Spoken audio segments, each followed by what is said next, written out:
Are all contacted out? Okay.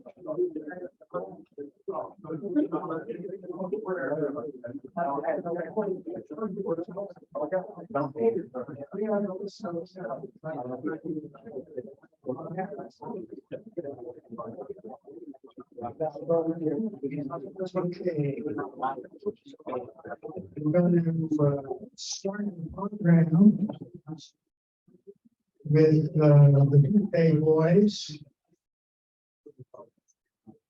The November birthday boys are truly Dave Hudson, actually also John Castro. John is not here today, I believe. Jensen, I think is here. Carol, who's not here. Frederick Payne,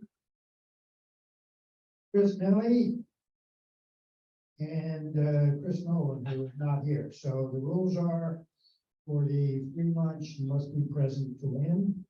So there are 5 of us, and I will ask my guest Keith to pick a number.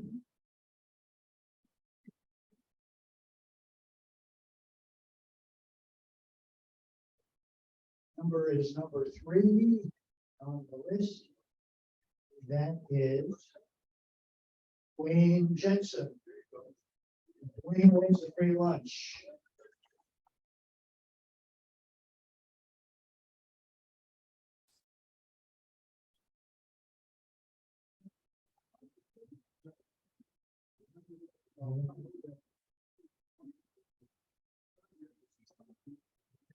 On the agenda, how do you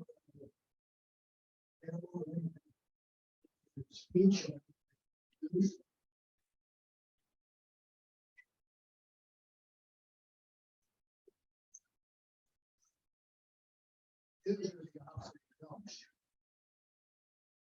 Gentlemen, fortunately, we have to impose a dues requirement for next year. Give you some idea, we started out the year at $5,000. 10 months later, we're down to $3,000. We spend around $200 more than we take in. So the action of the BEC was to request a dues in the amount of $25 for the year, be instituted as of January. So, are there any questions? Anybody got $25? We got a free lunch for that? Sure you. Oh, no. No, you make it out to Sir 17. So I guess all the details of payment and stuff will be in December, Mark. And again, it starts in January. And just as a reminder, we always used to charge annual dues. It's just been the last couple of years where we managed to have a large surplus that we have worked down by not charging dues for the last couple of years. Okay.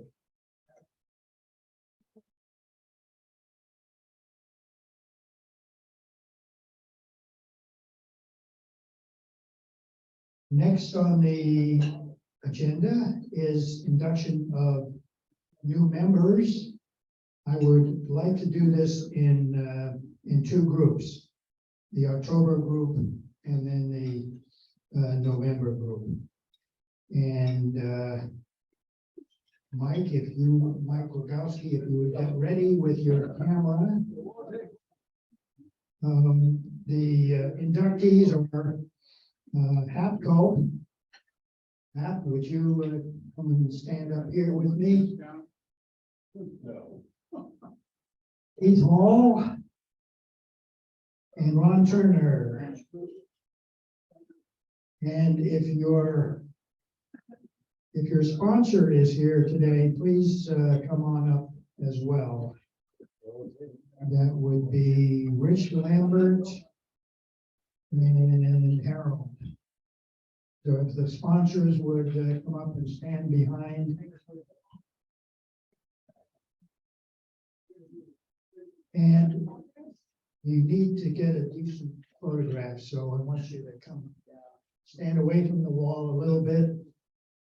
And first, I'm going to hand out your membership package and give you administer the oath, and then we will have our photographs. Hang on. Okay. So, Ron. Here we go.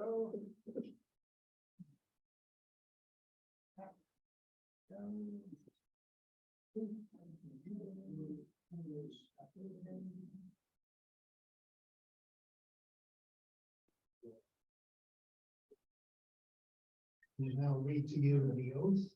Share with you the secret handshake. As a SIR member, we count on you to work toward achieving SIR's member expectations of being a friendly, sociable guy, participating in our activities, luncheons, and events, volunteering when asked, very important, as your interests and capabilities will allow, and bringing guests to perpetuate and enhance the diversity of our branch. Do you agree to that? Please signify by saying we do. You do. Okay, now it's time for a photograph.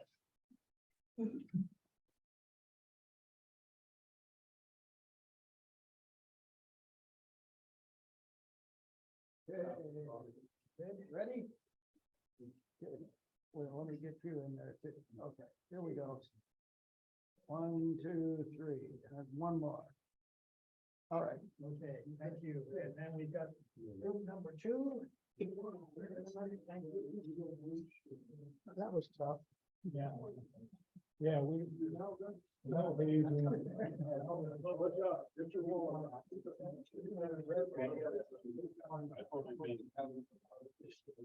Okay, the next group for November is Les Brody, Bruce Rocco, Bob Scheibel, Nick Samaroff, and Dan Sullivan.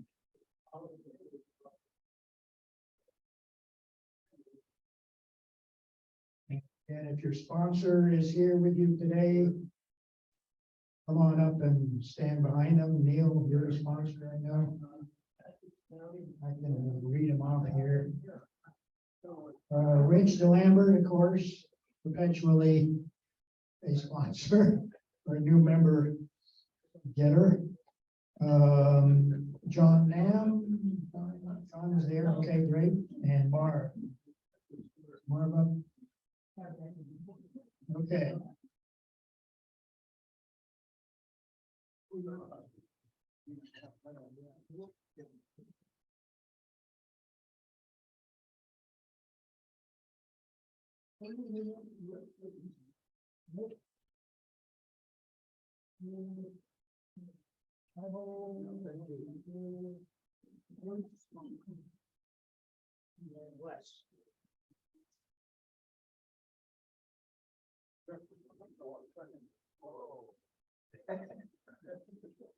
But don't try to catch it because it'll be.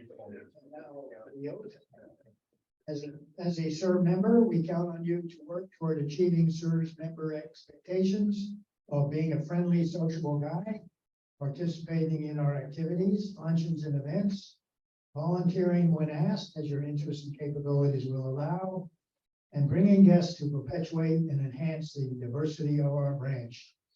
If you agree, please signify by saying I do. I do.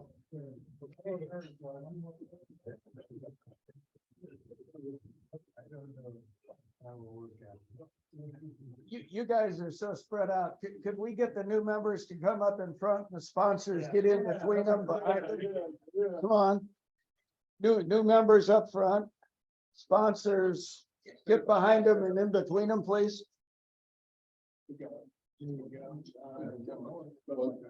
Okay, that's better. Thank you. 1, 2, 3, and 4. Okay. Very good. 1, 2, 3. Thank you. Thank you. That's it.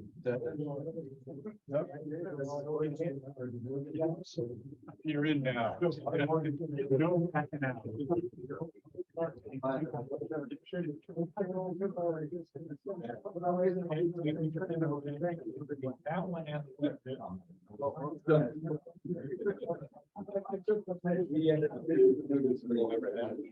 That's how we crack. Okay, who attended?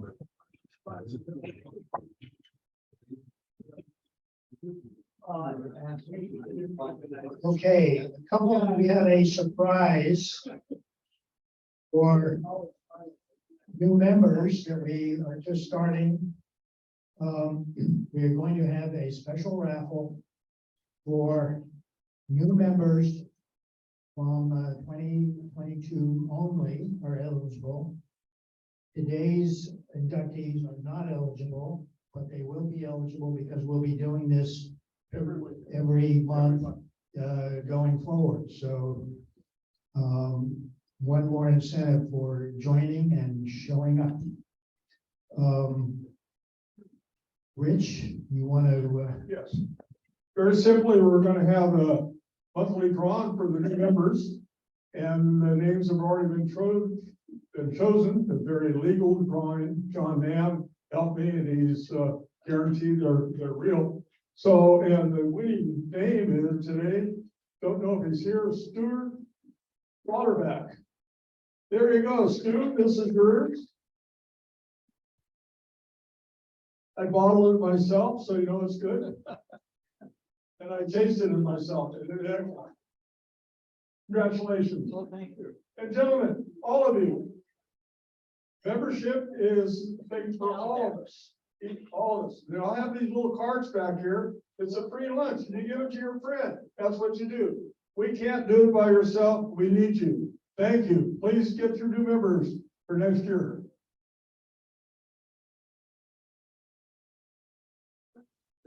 Rich.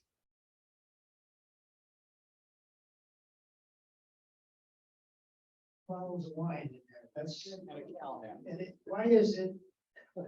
Stu is just recently sold his own winery, so this is bringing coals to Newcastle, but I suspect he will accept it anyway. Okay, let's see.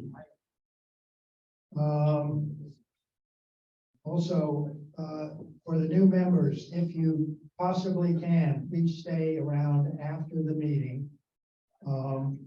Our member relations chair, George Traverso, would like to do some orientation for you, and also I need to take a photograph of each of you, if possible, to go into the our newsletter, The Bark. So numerous things to stick around for.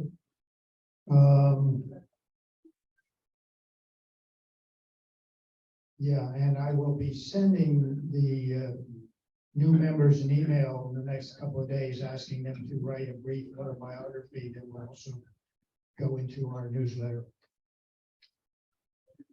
Okay, activity reports. I'd like to start with Fred Rose. Fred, I know he has something to say this time.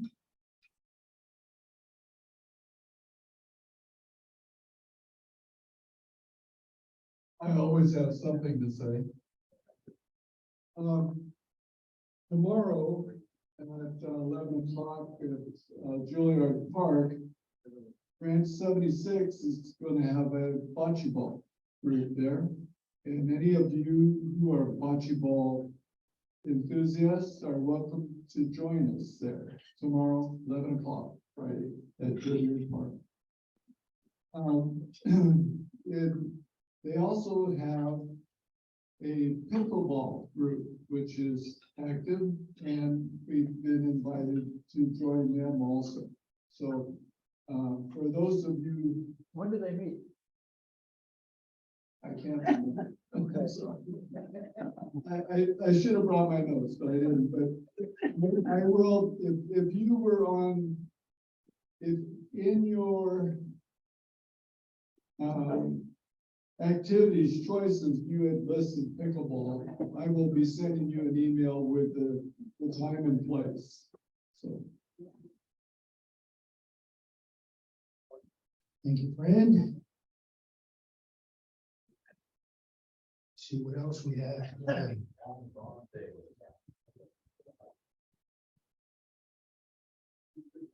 Speaking of the devil, Stu back has a few items of information for us with respect to the hiking activity.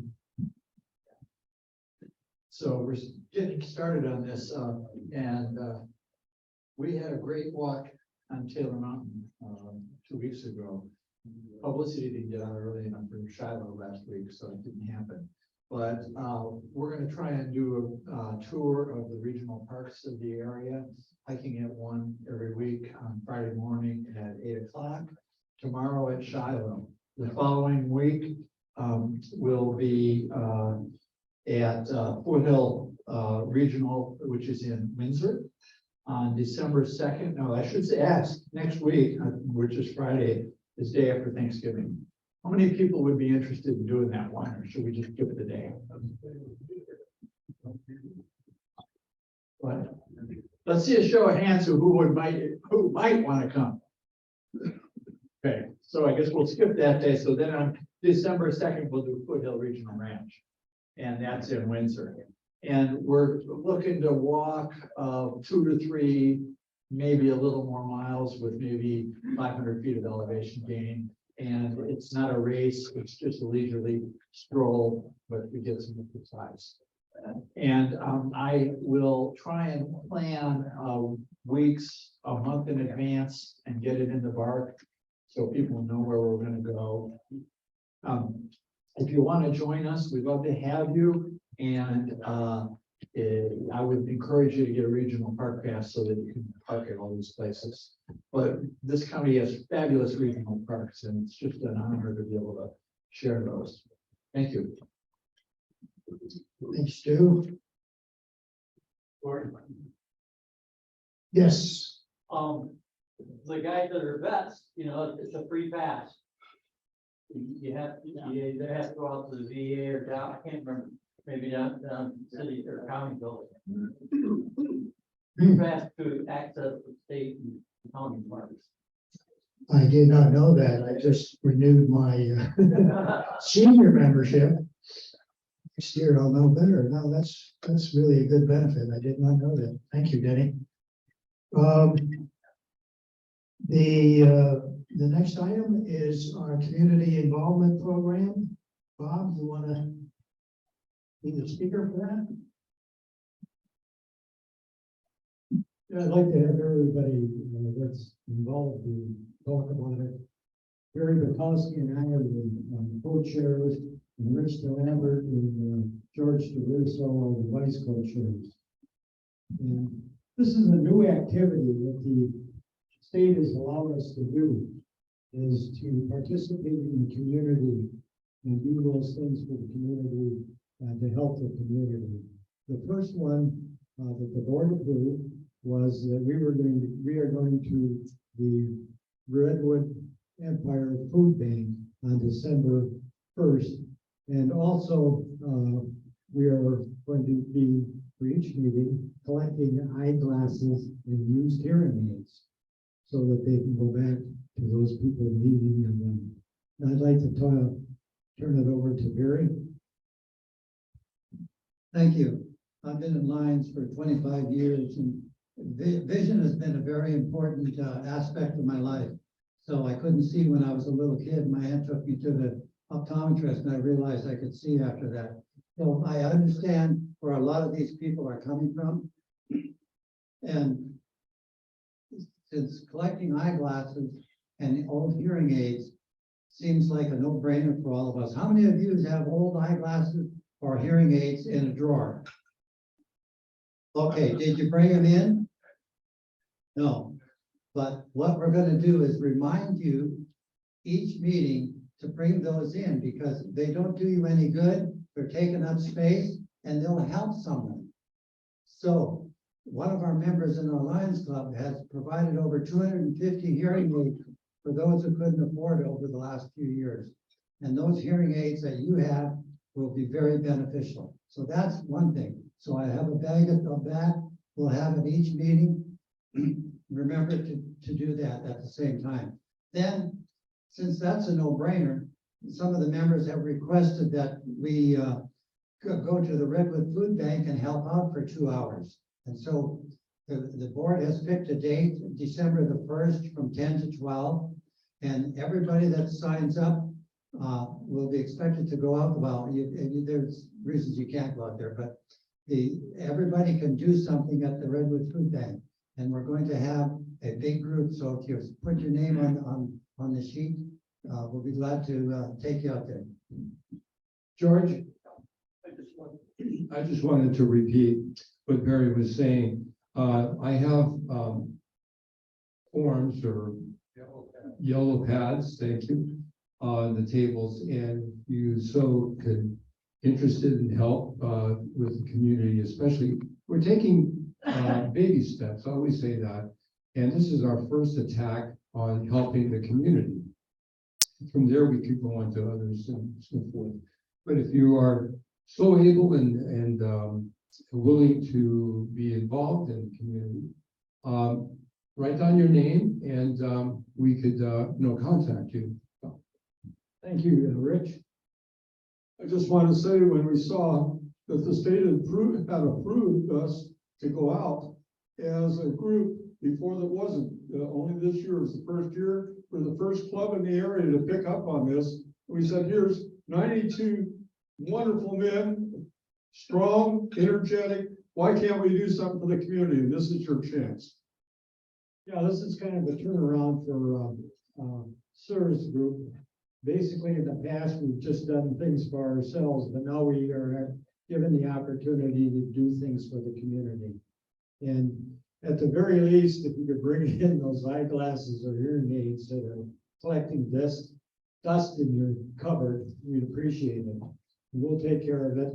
And our first activity, just sign up if you're interested, is December 1st. And we look forward to a lot of people from SERS doing this. And we want to create a positive image in the community for our particular branch. Thank you very much. Oh, I just want to mention, I believe this is a co-ed activity, correct? So we could have our wives, girlfriends, whatever, help out, and I'm sure they would probably know more than us in the kitchen in this particular time. Also, okay, the time is 10 to 12. So all you have to. Go ahead. The address is 3990 Brickway Boulevard. It's right off of Airport Boulevard going to the airport. So it's really easy to find. And we also could carpool out there. So you'll be working at the distribution center? Yes. Yes. 10 to 12. 10 to 12 o'clock at the distribution center. Bob, I was just thinking, we should, we mentioned the time and the place and so forth, but maybe we should contact the people that are interested, either email or phone them, and kind of emphasize again the time and so forth. We can send a blanket email out to everyone, because those who have not signed up or are not here may want to go out there also. Yeah, you don't have to be a SER member to join us. In fact, if you're interested in service or find somebody, we'd be happy to have them accompany you. And as George says, it isn't just confined to us. Women can be involved too. We want to really kind of look at the community and have the community look at us in a very positive way. And that's where our purpose is. Thank you. Okay, yeah, please put your name and phone number and email on the yellow sheet. And we will send out a email blast to reiterate the time, date, location, and so forth. Thank you, guys. Pardon? If we could, let's take just a quick moment to make an announcement. Yep. Thank you. Well, for those new members, welcome, and we do play golf every Monday at 8:30. Our membership is, I think, approximately 46 guys now between our club and the 76 club. I'm the golf chairperson for our group, and I've also been invited to be on the Bennett Valley Advisory Committee, which is made up of Touchstone representatives, the people that now run the golf course, Parks and Recreation personnel, as well as a half dozen public members, of which I'm one of those. Everybody knows about how fuel costs have gone up, and probably everyone knows Bennett Valley needs some major improvements in terms of irrigation. I've had the pleasure of sitting in on a couple of meetings already to see where they're headed. There hasn't been a greens fee increase for about 5 years. I was shared some preliminary information about where that's going, likely the beginning of 2023. I think you'll be pleased to hear that for seniors, between greens fees and whatever rate might go up for the carts, it's probably not going to be anything more than $4, possibly less. Comparatively speaking, Bennett Valley greens fees are about 35 to 40% cheaper than Foxtail, Windsor, Rooster Run. So it's a great deal still. In fact, at Foxtail or Rooster Run and Windsor, they're now charging 3.5%. If you use your credit card, they're bumping up the fee by 3.5% to use your credit card. So I hope you understand why the course needs to raise these funds. They're going to get rid of the so-called capital improvement fund.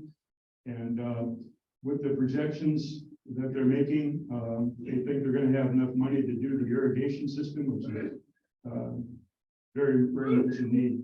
So they'll come out with this publicly within the month. They're going to bring it before the city council and to approve the rates. So I hope you understand where they're going and why. But for us as seniors, I think it'll be somewhere in the neighborhood of under $4 increase between cart and greens fees. Okay, one last announcement before we start with our guest speakers. Did want to inform all of you that beginning in January, we will be moving our luncheon to the Bennett Valley Grill. The price will be $33. As you can see, we are at the limit of basically of what this facility can accommodate, and we are growing. And that was one of the major reasons behind the move. It's somewhat bittersweet because the relationship and the service that we have received here at Epicenter has been outstanding. And the Epicenter is aware that we are moving, and the relationship remains really very cordial and outstanding, primarily thanks to our food coordinator, Glenn Simey, and also to Al Petrie, our treasurer. So there'll be an announcement, of course, in the BART and an article on the rationale for why we moved. Okay. One more. For December, we are not at this point planning on having a guest speaker. We are going to have a slightly more upscale luncheon and a chance for fellowship. And there will be a slight, we think there will be a slight increase in the cost of that luncheon, but it won't be excessive. And with that, I'm going to start the guest speakers program. As we mentioned at the beginning, we have 4 of our members who are veterans who are going to be telling us about some of their experiences in the military. We have Ted Scapicia, who is in the Air Force, Marvin Mai, also Air Force, Bob Z, who is in the Navy, in the Coral Sea, USS Coral Sea, and Ken Fox, who was a Navy corpsman assigned to the Marine Corps. And first up will be Ted.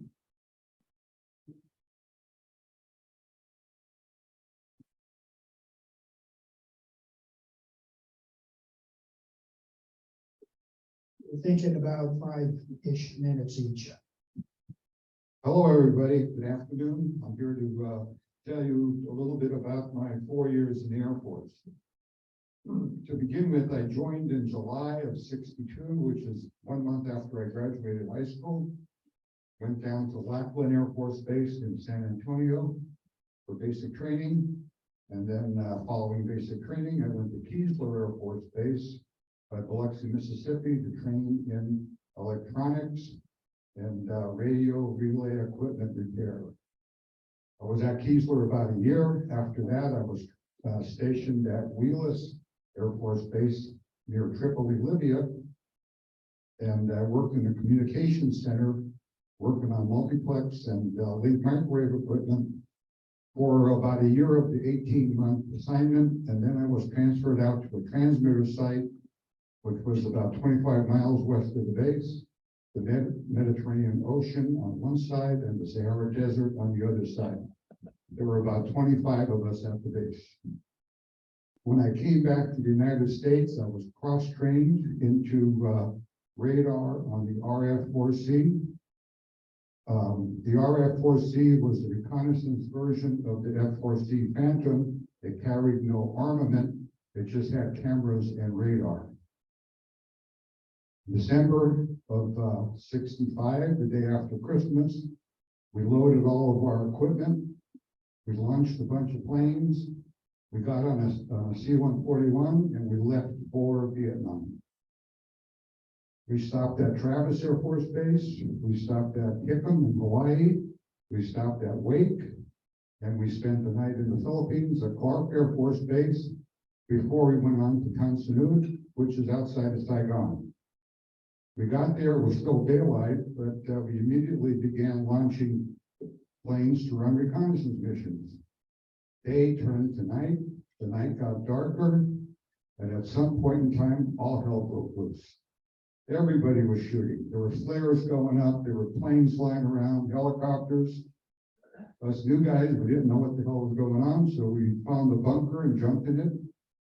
And just as fast as it started, it ended. We got out of the bunker, we saw one of the guys that was shooting, and we asked him, what's going on? Are we getting attacked? He said, no, it's New Year's Eve, we're celebrating. So that was the welcome into Vietnam. I just wanted to share a few numbers with you about the RF-4C, which was a phenomenal aircraft. It was the most advanced aircraft at its time. If you're really interested in knowing the role of this aircraft in the Vietnam War, there's a book called Alone, Unarmed, and Unafraid by Kirk Ransom that describes what was going on. And a lot of those planes mentioned in the book are planes that I worked on. In the Vietnam War, we lost 81 RF-4Cs. 58 crew members were killed in action, 19 ended up being POWs, and 54 were rescued. We lost the first one while I was over there. The only thing I heard of,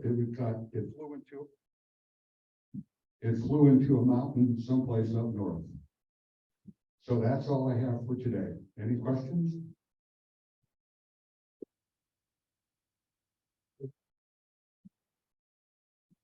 Thank you, Ted. Next, we have Marvin Mai.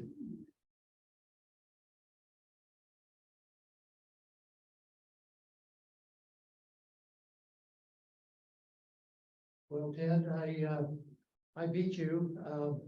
I enlisted in the Air Force and joined in April of 1962. While I was in basic training. While I was in basic training, I got selected for officer training school, so I became a 90-day wonder and became a second lieutenant. So I went to Keesler also for tech school for 14 weeks to become what we called weapons controller. And all I could think of was, oh, I'm going to sit behind someplace and hand out M1s and 38s and so forth. And no, weapons controllers are actually later called intercept directors. So we were NORAD air defense controllers. We controlled the interceptors that were going to intercept and destroy the Soviet bombers that were expected to attack. NORAD was started before that. And my first duty station was Minot, North Dakota. And that was in a what we call SAGE, semi-automatic ground environment. It was computer generated displays. And the computers had 60,000 vacuum tubes, took up one whole floor of the blockhouse. And you see the blockhouses, there's one down in Hamilton. There's one down in, that was the San Francisco sector. The next sector was Portland, going north. Then we had Seattle, and across to Spokane, then Van Forks, North Minnesota, and Minot, North Dakota, Van Forks, North Dakota, Duluth, Sault Ste. Marie. So there were 24 of these sectors circling the U.S. And each one of us had 2 computers and about, and we had 3 crews in operations. We worked 24/7. So one crew was on day shift, one crew was on night shift. Half of the crew was on swings, half of the crew was on midnights, and one crew was on break. So he worked 3 days, 1 day off, 3 nights, 1 day off, and then had a couple of extra days. So Minot, I moved from Minot to Reno, Nevada, the other state sector. Got promoted to first lieutenant. And after about the time that at the end of 1965, McNamara was having a reduction in force. So I was released from active duty and placed in reserves. So I went back to Kansas, married my wife that I met while I was in Reno. And later, when Vietnam was kicking off then in 1967, they were short on controllers because of all the departments for Vietnam. So I was recalled active duty in 1967, went to Watertown, New York, which was not an automated system, it was the old-fashioned radar, the sweep going around and around. From there, I went to Alaska for a 1-year tour. No families arrived. Became the operations officer. So I had 5 radar sites under my control, and also the interceptors that we used to intercept the Russians as they would test the air defense sectors. So we did run quite a few intercepts. I woke up the world one night because the radar site at Nome, between Nome and there was another one at Kotzebue, they were started picking up a large bomber force on the Russian side that was circling, and then they started to come across. And they came across the Bering Straits straight into Alaska. Obviously, we woke up NORAD because now we think we're under attack. We're launching all of our interceptors that are on 5-minute alert. Those that are on 15 are moved up to scramble as soon as they're able. And before we were able to get close enough to run an intercept, the bombers all turned and went north across Point Barrow and into Moscow. So it was an air defense exercise that the Russians were running, and at the same time woke us up. So as my commander and I had, of course, were there. My commander said, well, it's all over. I'm going back to bed. So I'm there trying to figure out how to write up any reports that I needed to send to headquarters. And the phone rings, and it's the general on duty at NORAD headquarters in Cheyenne. And he says, who's this? And I said, it's Captain Mai. And he said, I want to talk to the commander. And I said, the commander is in his quarters. I can pass you in. Well, he said, I want to talk to the ops officer about what was just happening. And I said, sir, I am the operations officer. And he said, you're a captain? And I said, yes, sir. And he said, good night. So from Alaska, I went to Tyndall Air Force Base in Panama City, running a crew of 19 instructors, all officers, who all had experience overseas. Primarily, we were training all the controllers that had been in the Sage automatic computerized system, reorient them towards the old-fashioned sweeping radar, so that they could then go to Vietnam and Thailand, where they ran the air defense and the close air support following, and also air refueling. I also had a 3-year tour in Naples, Italy with NATO, where I became the project officer for the planning of NATO acquiring the AWACS. They called it NATO Airborne Early Warning. That's the American AWACS, the E3A with the radar dome on the top as it flies. So in that position, I was responsible for helping negotiate with the 3 nations in the southern region at that time, which was Italy, Greece, and Turkey, to do all the planning on which radar sites would be upgraded to be able to accept the data from the AWACS down into the NATO air defense environment.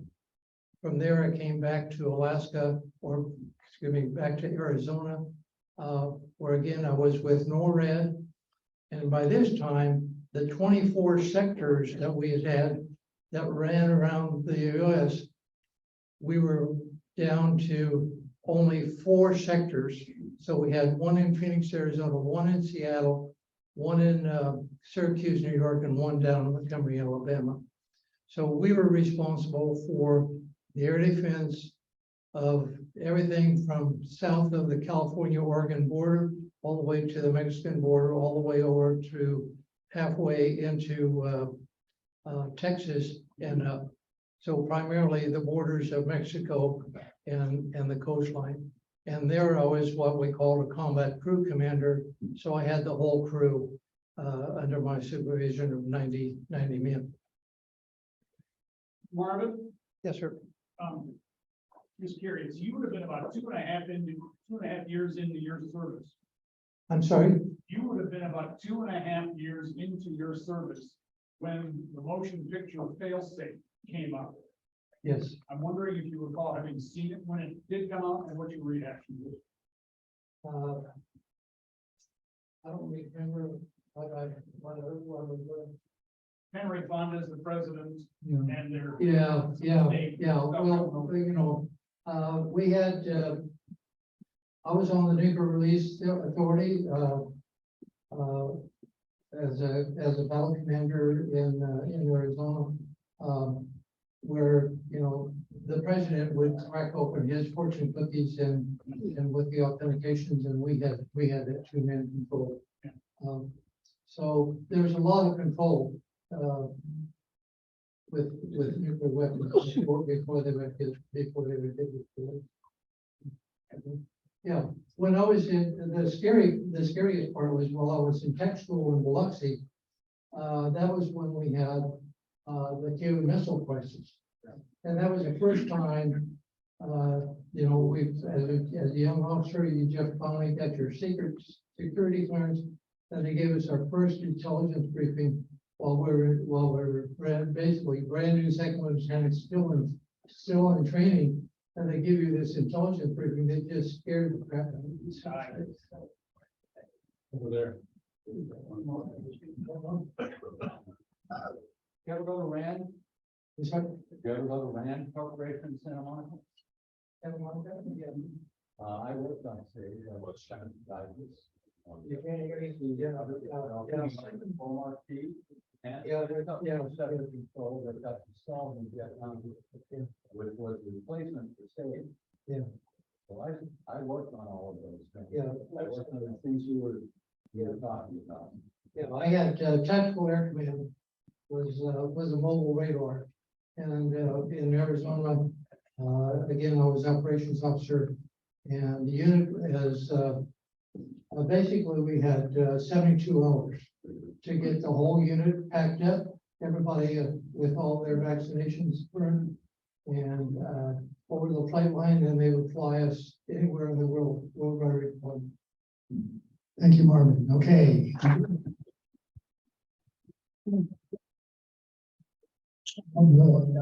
Bob Z is next. Bob is not here today after all. Okay. And then, so finally, then we have Ken Fox. He's not here. Well, good. We're gonna end on time. Once again, record is intact. I'm a little surprised because I thought they both said they were coming this week. But in fact, I thought I saw Ken, but guess not. Okay. With that, Could we ask another question of Dwayne over here? We Sure. asked him what he thought about this Polish thing, whether he thought it was Russia, and we held off saying anything. What would you have done with that situation? Well, our radars really didn't do much for but his radar did not pick up missiles. It picked up aircraft. I think is. we could, when the space shuttle came back from orbit, when they were landing at, when the space shuttle came back from, landing at Edwards, we were not able to pick them up on radar until they were slower down to Mach 3, Mach 4. With the semi-automatic was difficult because it's digitized. So the radar is being translated into digits. So we are not seeing an actual live radar picture. It's computer generated. Okay, with that, I think we are ready to adjourn. And then we would have the raffle. Meeting is now adjourned. Raffle time.